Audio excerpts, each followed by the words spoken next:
Em sessão na última quarta-feira, a maioria dos ministros do Supremo Tribunal Federal resolveu tirar do âmbito da Lava Jato a ação contra a senadora Gleisi Hoffmann, do PT do Paraná.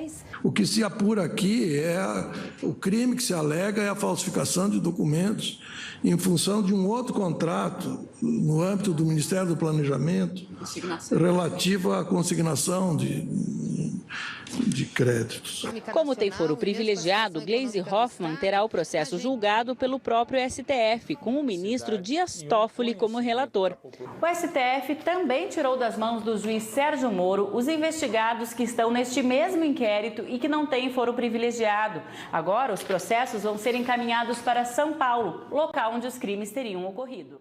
Não existe só um juiz bom. Nós temos muitos juízes bons no Brasil. Não existe só um procurador da República bom. Nós temos vários procuradores da República. Não só um delegado da Polícia Federal bom. Nós temos vários. Então, portanto, eu acho que essa discussão ela tem uma conotação um pouco equivocada. A Lava Jato vai concentrar somente o que estiver diretamente ligado à Petrobras. A Procuradoria-Geral da República já se reuniu para definir como manter o padrão das investigações. O temor é que, com mais fatiamentos, a força-tarefa perca rapidez e dependa da burocracia de cada estado para os julgamentos.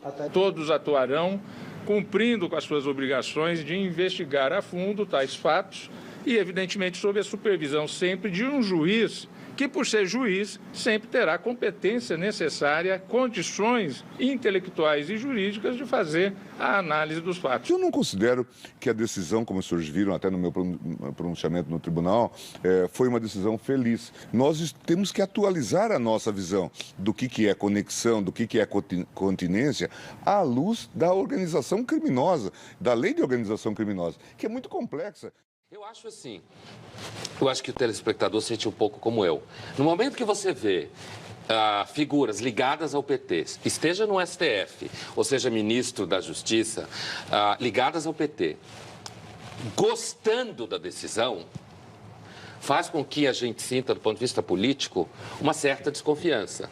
Porque a gente sabe que o PT tem sido um foco, não só ele, mas um foco, né, o partido com elementos ligados ao partido e tal, um foco da investigação, um escândalo que criou um certo passivo negativo na história recente do PT. No momento que a gente vê figuras públicas associadas ao PT achando que foi bom, nos leva, nós brasileiros que já temos uma experiência muito grande de ver coisa virar pizza, a gente fica com a sensação de que, olha, se fulano está achando bom e ele está ligado ao PT, mesmo que esteja no STF, historicamente, eu digo ligado ao PT, o outro é ministro do governo do PT e está achando bom, eu, como brasileiro, minimamente compreendendo um pouco da política, fica com o cabelo em pé. Eu, no meu caso, não, porque não tenho cabelo nenhum. Mas fica em pé, certo? Dizendo assim, epa, se eles estão gostando, talvez isso signifique que em algum momento isso vai ficar enrolado, né? Agora, pode ser que não aconteça nada disso, mas eu tenho a clara sensação, certo? De que isso foi uma vitória para o PT, no sentido que descentraliza. Então, o argumento é o mesmo do Eduardo, quer dizer, descentraliza, parece bom, mas cria uma possibilidade de que, quem sabe, esses outros nomes que vão entrar em cena talvez não tenham o mesmo tipo de procedimento absolutamente ágil, rápido e aparentemente inquestionável que até agora a Lava Jato recebeu. Então, a minha impressão é que foi uma decisão infeliz e a serviço do PT. Olha, eu acho importante que o Janot tenha feito isso, porque, de fato, volto e dou um passo atrás, né, porque que muitos de nós brasileiros desconfiamos do fatiamento, por exemplo. Porque a gente sabe que a pergunta é, se estava funcionando, por que resolveu mexer? Né? Essa é a pergunta que se faz no jogo de futebol. Por que você mexe em time que está ganhando? Então, você mexe em time que está ganhando por alguma razão. No caso do Janot, eu acho importante porque, sim, havia um temor, pelo fato dele estar ligado historicamente ao PT também, que ele, na hora das indicações, de alguma forma, aliviasse um pouco para aqui ou para lá. Então, eu acho importante para o processo todo e para a imagem pública dele também, que ele tenha acatado essa indicação simplesmente para ouvir. É dito que não há provas nenhuma, mas é importante ouvir. Então, acho que ele ganhou pontos em relação a percepção que a gente tem dele, quando eu digo a gente, é o brasileiro comum, a visibilidade dele no processo, né? Que às vezes há uma dúvida, que não significa que está fundamentada, mas há, né, plenamente fundamentada. E nesse sentido, quando ele pede, né, ele acata uma ideia do ex-presidente Lula ser ouvido, me parece que é importante, porque a situação é a seguinte: nós que estamos do lado de cá, a gente é roubado, certo?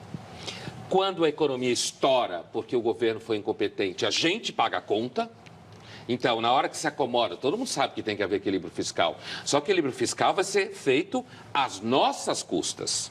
Então, isso deixa a gente num sentimento que é assim, olha, fez o que quis, administrou economicamente de forma incompetente e irresponsável, e na hora que estoura a conta volta para o nosso colo. Então, essa situação é que deixa nós numa coisa de uma certa dúvida. Então, eu acho importante, achei fundamental essa informação de que, de alguma forma, o ex-presidente Lula vai ser ouvido, mesmo que não tenha prova nenhuma. Importante, né, até agora, mas que ele seja ouvido dentro do processo, como todo mundo está sendo ouvido. Então, acho que foi um ganho. Mas historicamente o povo sempre pagou a conta mesmo, não? A corte sempre ficou lá bonitona, claro. Imperadores, então, né? Mas aí que tá. As festas. Então, sempre pagou a conta. Quando você tem, isso é uma história um pouco longa, mas assim, quando você tem a criação do sistema político moderno, o sistema político moderno, que a gente chama de democracia, às vezes é república, às vezes é monarquia parlamentarista, mas ele tem uma característica importante que é o que se chama em filosofia política de poder limitado. Certo? Poder limitado. O poder limitado significa o quê? Na linguagem comum, jurídico, legislativo e executivo não podem concordar o tempo todo. Essa coisa que tem acontecido com o legislativo, que o Cunha traz à tona o tempo inteiro, da autonomia, e que, mal e mal, com problemas aqui e ali, é importante. É importante um legislativo que crie uma certa tensão com o executivo. Então, assim, é claro que sempre houve uma tendência de fazer o povo pagar a conta. Aliás, isso sempre foi assim. A novidade do regime democrático representativo é a tese do poder limitado. Que poder limitado é esse? O executivo pode querer fazer alguma coisa, mas o legislativo não deixa. Ou o jurídico não deixa, sei lá, algum esquema desse. Ou, ao mesmo tempo, o executivo quebra o país. E na hora que ele vai querer passar a conta para nós, alguém do legislativo vai dizer, não vai passar a conta, não. Resolva você. Mude o governo para um kitnet, para um quarto e sala, mas não passe a conta para o povo. Então, historicamente, sempre houve esse risco. Mas o tal regime democrático republicano, todo mundo pensa que não, muita gente pensa que a chave desse regime é só o voto direto. Não é. O voto direto é uma das coisas. Fundamental no regime moderno político é a teoria do poder limitado. O governo não pode fazer o que ele quer o tempo todo. O STF virou um puxadinho do Palácio Planalto. O sonho do PT é transformar o STF numa espécie de seu braço. Se conseguir. Agora, o alerta é sério. É sério porque nós não estamos brincando. Porque o Petrolão, que é o maior escândalo desde Pedro Álvares Cabral, vai terminar onde o ano que vem? No STF, sob a presidência de quem? Ricardo Lewandowski, que começou sua carreira aqui em São Paulo sem concurso público, pelo 5º Constitucional. Chegou ao Tribunal da Alçada Criminal, depois ao Tribunal de Justiça e hoje está lá. E eu vi ele como, o papel que ele teve como revisor e me envergonhei durante o julgamento do Mensalão. Dias Toffoli, nomeado pelo PT, foi reprovado 2 vezes como juiz aqui em São Paulo concurso. E foi nomeado ao topo da carreira. Portanto, esse alerta é sério. Pode-se virar aquilo.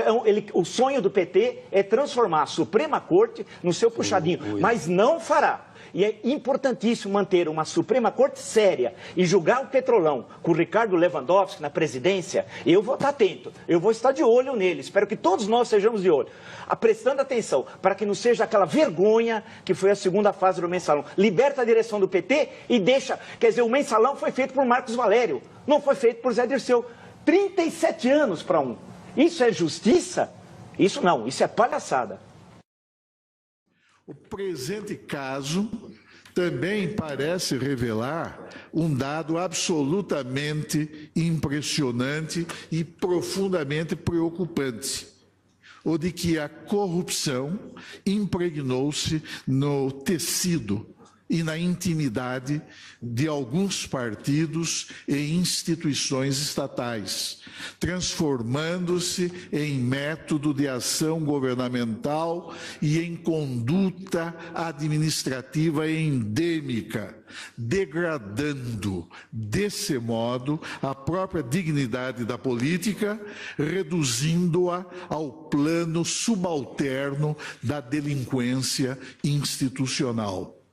O Ministério Público vem expondo nas suas promoções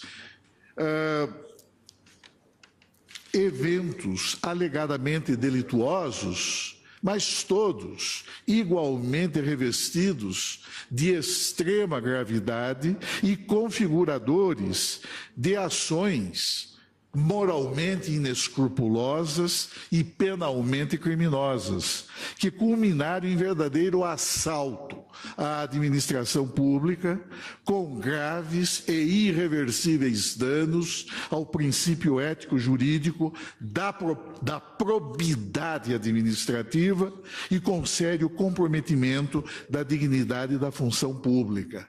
Ninguém ignora, senhora presidente, que a corrupção deforma o sentido republicano da prática política, afeta a integridade dos valores que informam e dão significado à própria ideia de república, frustra a consolidação das instituições, compromete a execução de políticas públicas em áreas sensíveis, como as áreas da saúde, da educação, da segurança pública e do próprio desenvolvimento do país, além de vulnerar o princípio democrático. Essa prática criminosa, que tanto afeta a estabilidade e a segurança da sociedade, ainda mais quando veiculada por intermédio de organização criminosa, enfraquece as instituições e os valores da democracia, da ética e da justiça, além de comprometer a própria sustentabilidade do Estado democrático de direito, considerados os vínculos entre a corrupção e outras modalidades de delinquência, com particular referência para a criminalidade organizada, para a delinquência governamental e para a lavagem de dinheiro. O Ministério Público Federal, senhora presidente, bem destacou que a investigação penal, não obstante fragmentada em diversos inquéritos e procedimentos de apuração de delitos, tem por objeto uma vasta organização criminosa de projeção tentacular, com métodos homogêneos de atuação, integrada por diversos atores e protagonistas e operando por intermédio de vários núcleos com idêntico ou semelhante modus operandi, na captação, na obtenção e na distribuição criminosa de vantagens ilícitas. As razões invocadas pela Procuradoria-Geral da República e enfatizados agora no douto voto proferido pelo eminente ministro Gilmar Mendes, justificam a solução diversa daquela formulada pelo eminente ministro Dias Toffoli, no sentido de reconhecer-se a competência, preventa a competência do eminente ministro Teori Zavascki, em razão precisamente dos fundamentos que foram invocados, e no desmembramento, na cisão da causa, com o encaminhamento dos autos respectivos em relação ao denunciado Romano, ao juízo federal da 13ª Vara Federal Criminal de Curitiba, no Paraná. Não se recusa, senhor presidente, a afirmação de que a exigência de racionalidade e de celeridade constitui parâmetro a ser observado por essa Suprema Corte e pelos demais órgãos do Poder Judiciário. No entanto, esses vetores não podem e não devem comprometer a apuração da verdade real, nem conduzir, o que seria muito grave, a decisões eventualmente contraditórias, que venham a ser proferidas por outros juízes e tribunais, no exame de fatos que, na verdade, se subsumem a uma grande organização criminosa, supostamente responsável por uma hipótese, por uma situação anômala, eu diria patológica, de macrodelinquência governamental. Não é possível que o Poder Judiciário possa expor-se a uma situação como essa, em que, a respeito de diversas condutas, mas que se encerram no contexto instrumental de uma organização criminosa, de projeção tentacular, como salientei no início, que o Poder Judiciário venha, afinal, não é, em face desta fragmentação de competências, em face desta dispersão de atribuições jurisdicionais, venha a proferir eventualmente decisões conflitantes. Se me permite, pois não. Uma consideração. Veja que já no passado, no Império, Pimenta Bueno chamava a atenção para a importância desse instrumento. Agora, em pleno século XXI, com a organização criminosa desse porte, de âmbito nacional, quando a gente vê a tessitura, a urdidura trazida pelo Procurador-Geral nessas peças, nós ficamos realmente perplexos, tendo em vista essas interligações. Aí nós vamos nos aferrar a um elemento que pode levar um processo para uma vara criminal no interior e um outro para uma outra, perdendo o nexo instrumental que é a base do velho Código de Processo Penal de 1941. E por quê? Qual é o nosso interesse nisto? É no direito? Ou, na verdade, nós estamos decepando uma competência que, em geral, teria que se afirmar? Nós teríamos que ler o CPP à luz da lei de organização criminosa. E não o contrário. Não pode ser assim. Sob pena de produzirmos monstrengos. Sim. E de dispersão da prova penal, com enfraquecimento da apuração da verdade substancial. Na verdade, o trecho que Vossa Excelência menciona de José Antônio Pimenta Bueno, o Marquês de São Vicente, que foi o grande constitucionalista do Império, mas também foi um grande jurista, e é clássica essa obra denominada Apontamentos sobre o Processo Criminal Brasileiro.